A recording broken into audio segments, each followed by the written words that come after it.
भाई फिर दुआ है कि अल्लाह ताला की बारगाह बेपनाह के अंदर नबी पाक साहिब लौलाक सरूर सीना ताजदार मदीना शाह अरब अजम हज़रत सैयदना मुहम्मद मुस्तफ़ा अहमद मुज्तबा सल्लल्लाहु ताला अलैहि वसल्लम की बारगाह बेपनाह के अंदर कि अल्लाह ताला अपने प्यारे हबीब अलैहिस्सलातु वस्सलाम की ज़ात बाबरकत का सदका आपको और मुझ जैसे गुनहगार को हक सुनने के बाद हक समझने, हक को कबूल करने, फिर हक पर अमल करने की तौफीक अता फरमाए।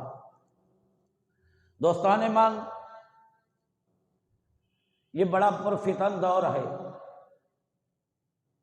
न बेटा बाप की इज्जत कर रहा है, न बेटी माँ की इज्जत कर रही है, न छोटा बड़े की इज्जत कर रहा है, न बड़ा छोटे के साथ शफकत से पेश आ रहा है। ये दौर बड़ा पुरफितन दौर है। इस दौर के मुतालिक ख्वाजा गुलाम फरीद रहमतुल्लाह ताला अलैह ने लिखा, कोई ऐसा दौर भी आएगा कि जिस वक्त लोग सुबह उठेंगे दीन के ऊपर होंगे और दुनिया के अंदर इतनी मुस्तगरक हो जाएंगे, जब रात को सोएंगे दीन की दौलत से महरूम होंगे, यानी ईमान की दौलत से महरूम होंगे। या फरमाया रात को दो लोग सोएंगे ईमानदार होंगे, जब सुबह उठेंगे वो दौलत ईमान से महरूम हो जाएंगे। ये वो दौर है जिसको हम कहते हैं मादी दौर। जाहिरी तौर पर हर चीज के अंदर आसानी है, जिसको हम पढ़ा लिखा दौर भी कहते हैं। हकीकत जाने अब तालीम जितनी है शऊर भी उतनी नहीं है। पहले लोगों के अंदर तालीम नहीं थी लेकिन शऊर भी था, बड़े छोटे की इज्जत और एहतराम भी थी, माँ बाप की कदर कीमत भी थी और उस्ताद की कदर भी थी।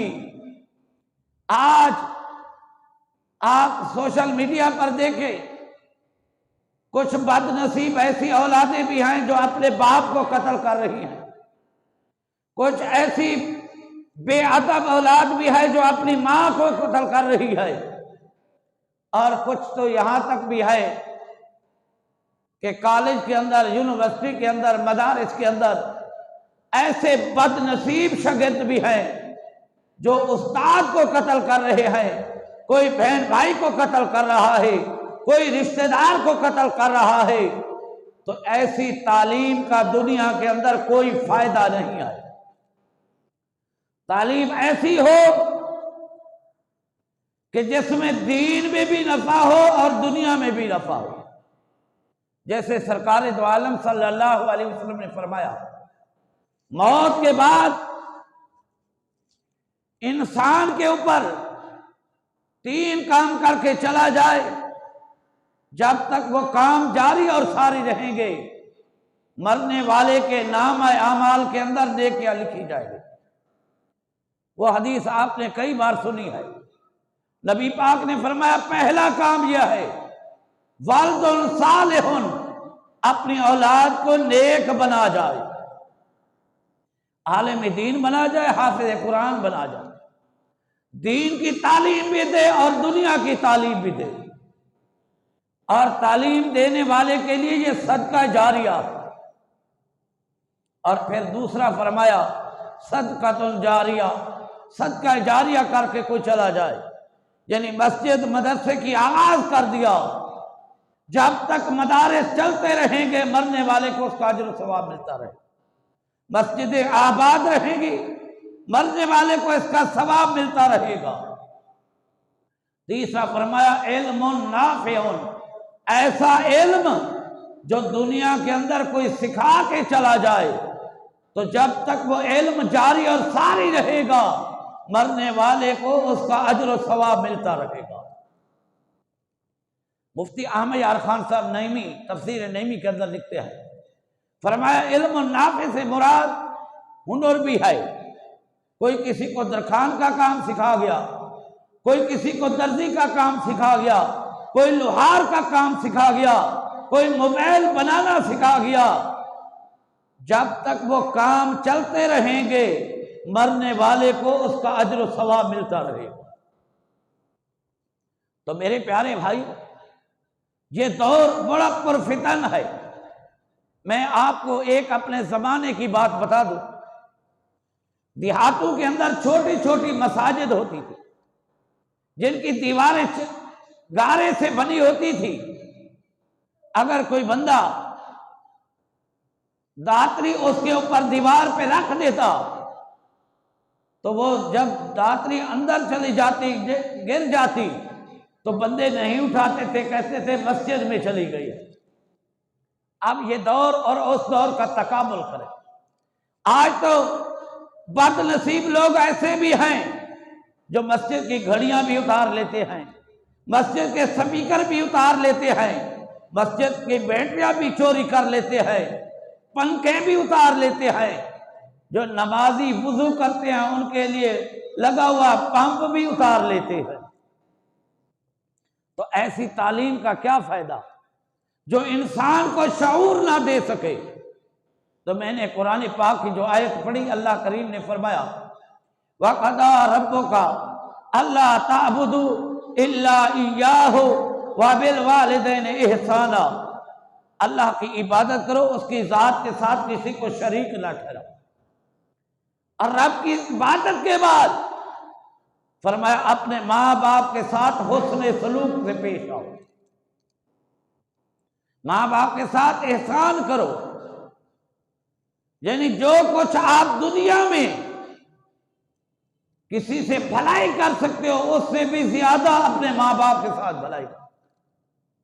मैंने ऐसे बद अकीदा लोग भी देखे हैं, बदनसीब लोग भी देखे हैं जो अपने बाप को घर से धक्के देकर निकाल देते, बूढ़ी मां को धक्के देकर निकाल देते हैं। ये बातें रस्मी नहीं कर रहा। आजकल तो सोशल मीडिया का दौर है। कोई बात किसी इलाके में हो, वो इलाके वालों को बाद में पता चलती है, दुनिया को पहले पता चल जाता है। कई इलाकों में ऐसे वाकयात होते हैं कि बाप सारी जिंदगी सऊदी अरब में काम करता रहा, मेहनत करता रहा, मुशक्कत करता रहा, मकसद एक ही था कि मेरी औलाद की जिंदगी संवर जाए। लेकिन बदनसीब औलाद जब बाप वापस आया, अब वो बूढ़ा हो चुका है, उसके हड्डियों में ऐसी ताकत नहीं है कि वो मजदूरी कर सके।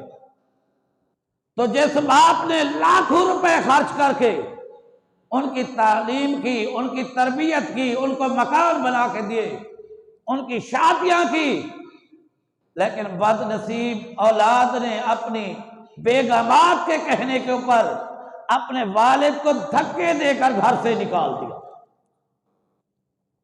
मेरे भाइयों, अल्लाह करीम ने फरमाया अपने माँ बाप की इज्जत करो।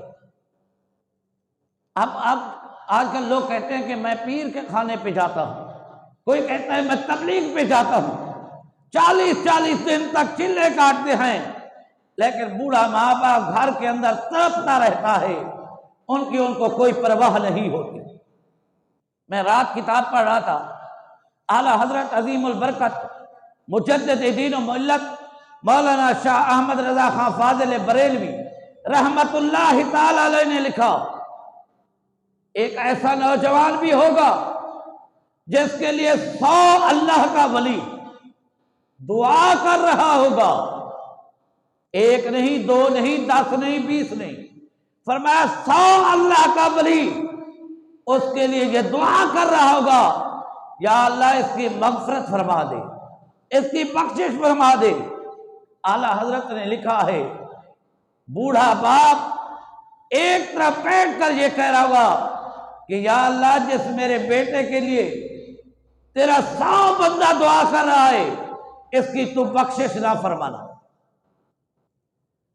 आला हजरत लिखते हैं 100 बंदा, 100 अल्लाह का वली एक बंदे के लिए दुआए मगफरत करे, लेकिन उसका बाप दुखी दिल से जब कहता है कि या अल्लाह मेरे बेटे की मग़फ़िरत ना करें, अल्लाह ताला 100 की दुआ को रद्द कर देता है, वालिद की दुआ को रद्द नहीं। अब हम क्या करते हैं, माँ बाप बूढ़े हो जाए, बदनसीब लोगों का हाल ये होता है कि घर से धक्के देकर निकाल देते हैं, कहते हैं मेरा बाप पागल हो गया है।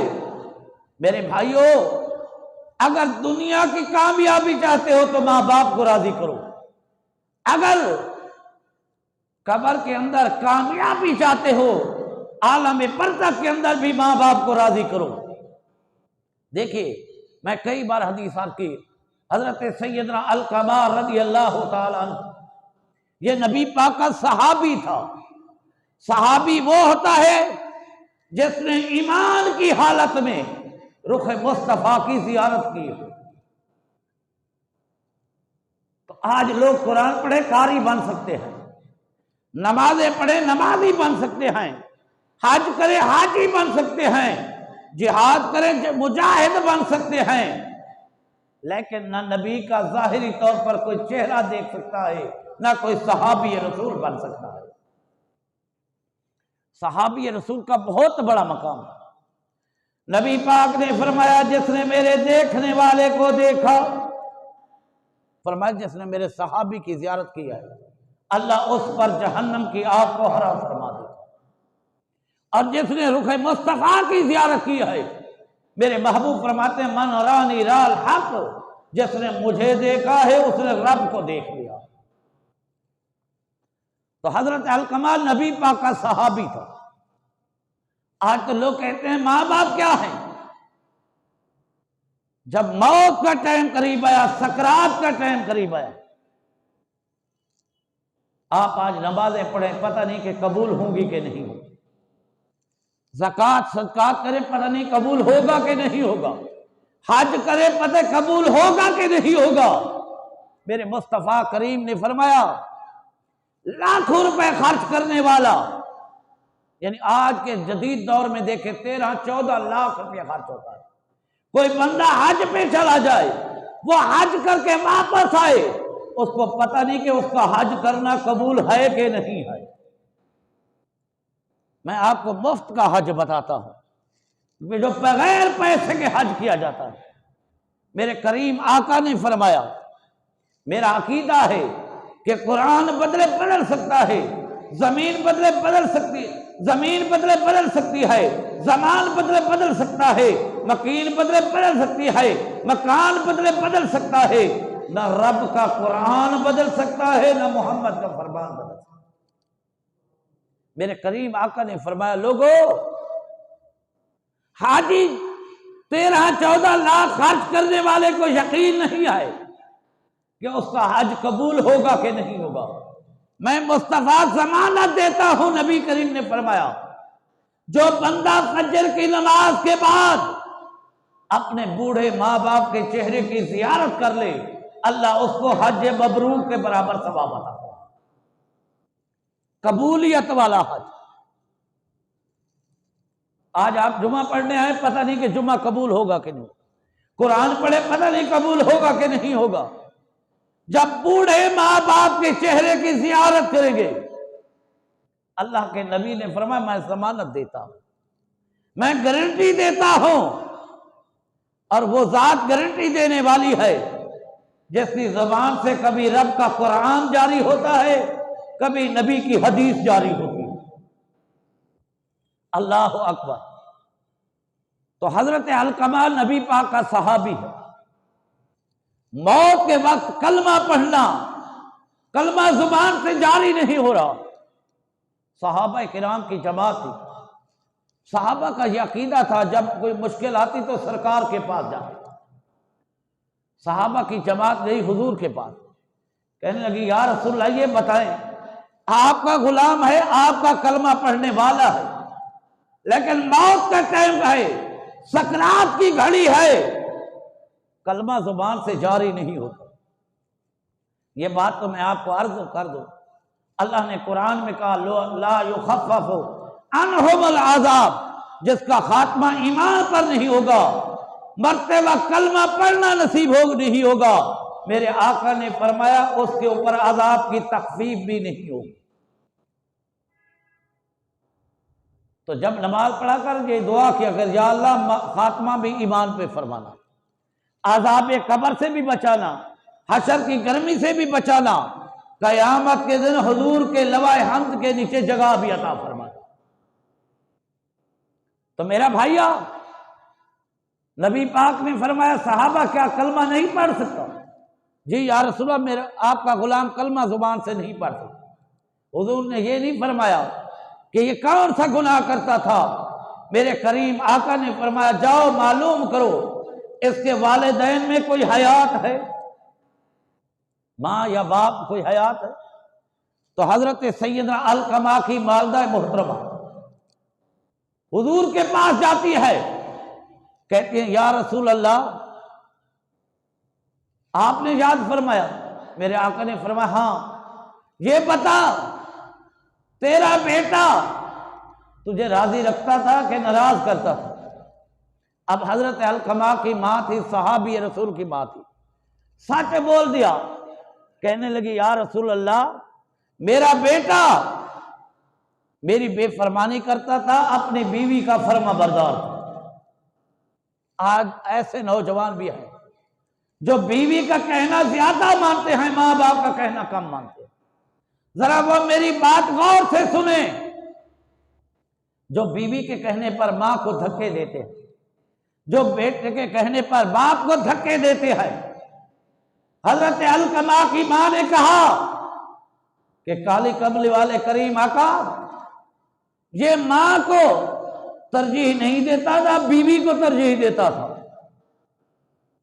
मेरे सरकार ने फरमाया सहाबा लकड़ियां जमा। हजरत सैयदना अलकमा की मां ने जब देखा कि सहाबा किराम लकड़ियां जमा कर रहे हैं, आपने पूछा या रसूल ये लकड़ियां क्यों जमा की जा रही? तो सरकार ने फरमाया जिस पर माँ बाप नाराज हो, मैं मुस्तफा भी नाराज हूं, मेरा खुदा भी नाराज। तो पता चला माँ बाप राजी हो, अल्लाह भी राजी होता है, अल्लाह का रसूल भी राजी होता है। अगर माँ बाप नाराज हो जाए, रब भी नाराज होता है, रब का हबीब भी नाराज होता है। अब दुनिया के अंदर हम खुद अंदाजा लगाएं, जब सरकार ने लकड़ियां जमा कराई, हजरत अलकमा की मां कहती है या रसूल अगर मैं माफ कर दूं, मेरे करीम आका ने फरमाया मैं मुस्तफा भी माफ कर दूंगा और मेरा रब भी तेरे बेटे को मुआफ फरमा देगा। तो हजरत अलकमा की मां ने कहा कि मैं अपने बेटे को मुआफ करती हूं। नबी पाक सल्लल्लाहु अलैहि वसल्लम ने फरमाया सहाबा जाकर देखो। जब सहाबा किराम गए तो हजरत अलकमा की जुबान से कलमा तैयबा जारी हो चुका था। तो मेरे भाइयों, मेरे दोस्तों, मेरे बुजुर्गों और मेरे नौजवान बच्चों, ये बात अपने ज़हन नशीन कर दें। अगर दुनिया में कामयाबी चाहते हो फिर भी माँ बाप को राजी करो, अगर आखिरत में कामयाबी चाहते हो तो फिर भी माँ बाप को राजी करो। अगर माँ बाप नाराज हो गए, आपकी दुनिया भी अच्छी नहीं रहेगी, आखिरत भी अच्छी नहीं रहेगी। अब मैं एक ऐसे आशिक रसूल की बात करता हूं जिनको हजरत सैयदना उवैस करनी, सब कह दो रज़ी अल्लाह तआला अन्हु, ये नबी पाक के जमाने में इन्होंने कलमा पढ़ा। आज मैंने आपने बाप से कलमा सुना पढ़ लिया, किसी ने किसी मौलवी से कलमा सुना पढ़ लिया, किसी ने किसी वली से कलमा सुना पढ़ लिया, लेकिन हजरत उवैस करनी वो खुश नसीबों में है कि सरकार की हयात तैयबा में कलमा पढ़ा और सारी जिंदगी हुजूर की जाहिरी तौर पर जियारत नसीब नहीं। उसकी वजह क्या थी कि आपकी एक बूढ़ी मां थी, जब आप उसकी खिदमत करते रहते थे। कई हदीसों में है सरकार मस्जिद नबी के सहन में बैठते, अपने बटन कमीज के खोलते और यमन की तरफ मुंह करके बैठते। फरमाते सहाबा मुझे यमन से ठंडी हवा महसूस हो रही है, क्योंकि यमन के अंदर मेरा एक आशिक रहता है। सहाबा किराम ने आके, या रसूल अल्लाह, अगर इतनी बड़ा आशिक है आपका, तो यमन की सरहद तो मक्के से मिलती जुलती है, अरब से मिलती है, वो यमन से यहां तक नहीं आ सकता। मेरे आका ने फरमाया, तुम्हें मालूम नहीं है, उसकी मां बूढ़ी है, फालिज ज़दा है, वह अपनी मां की खिदमत करता है, इसलिए वो यमन से मक्के या मदीने नहीं आ सकता।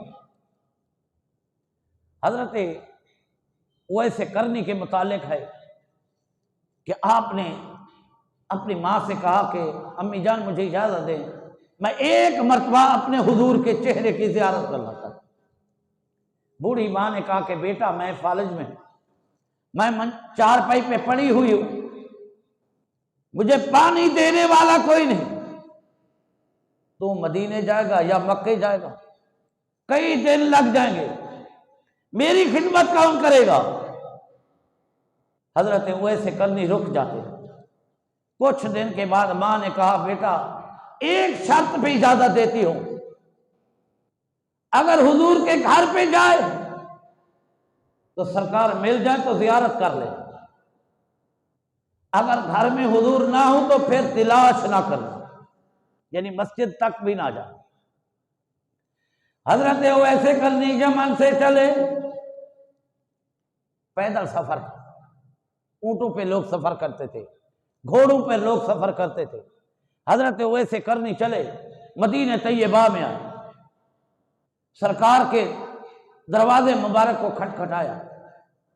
मोमिनों की मां हजरत सैयदा आयशा सिद्दीका ने पूछा, मन दक्कल बाब, कौन है दरवाजे पे आने वाला। हजरत वैस करनी कहते हैं, मैं आका का गुलाम हूं, मैं आका का फकीर हूं, यमन से चल के मदीने पाक में आए, क्या हुजूर घर है। हजरत सैयदा आयशा सिद्दीका फरमाती है, आका हुजरे में तो नहीं है, बाहर तलाश करो। तो हजरत वैसे करनी वापस चले जाते हैं, क्योंकि मां ने इजाजत नहीं दी थी।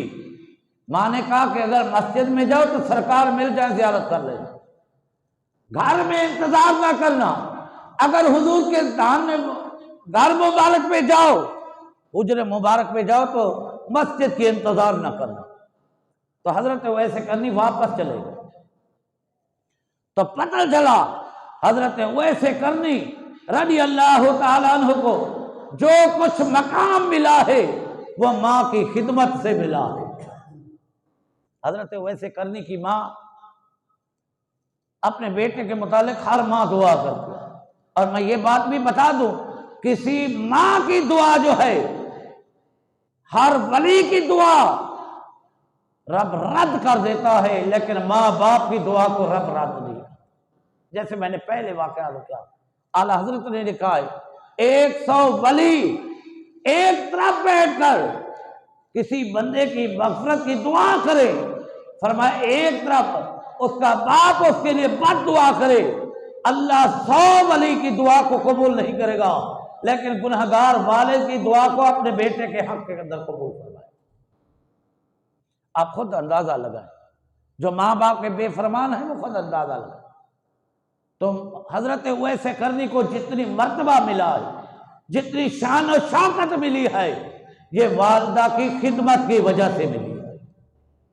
बल्कि सरकार का विसाल होने लगा तो मेरे आका ने फरमाया, हजरत उमर, हजरत अली और मुर्तजा, ये दोनों सहाबा में बड़े जलीलो कद सहाबी हैं। हजरत अली को, हजरत उमर को नबी पाक ने अपना जुब्बा मुबारक अता फरमाया, मेरे विसाल के बाद तुम वैसे करनी को तलाश करना और ये जुब्बा मैं मुस्तफा की तरफ से तोहफा पेश करना, और फिर ये कहना कि मेरी उम्मत के लिए दुआ हो। अल्लाह अकबर, कुर्बान जाए हजरत वैसे करनी की शान के ऊपर, जिसकी दुआ के लिए काली कमली वाला मुस्तफा अपने 2 सहाबा का इंतखाब। हजरत वैसे करनी के मुतालिक है कि हजरत मौला अली, हजरत उमर फारूक हर साल हज के लिए काबे शरीफ के अंदर सफर था। एक साल गए, पूछा कि कोई यमन से काफिला आया, दोस्तों ने कहा, सहाबा ने कहा हाँ यमन से काफिला है। फरमाया यमन के शहर करन से भी कोई काफिला है? कहा कि हाँ कब करन से भी काफिला है। फरमाया उन करनियों के काफिले के अंदर कोई उवैस भी है? अब सहाबा किराम ने सोचा कि उवैस की इतनी ज्यादा हजरत अली और मुर्तजा हजरत फारूक आजम क्यों पूछ रहे हैं?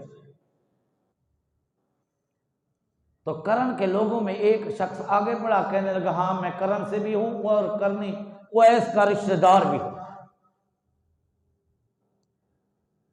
तो हजरत मौला अली ने पूछा, हजरत फारूक आजम ने पूछा कि उवैस इस वक्त कहां है?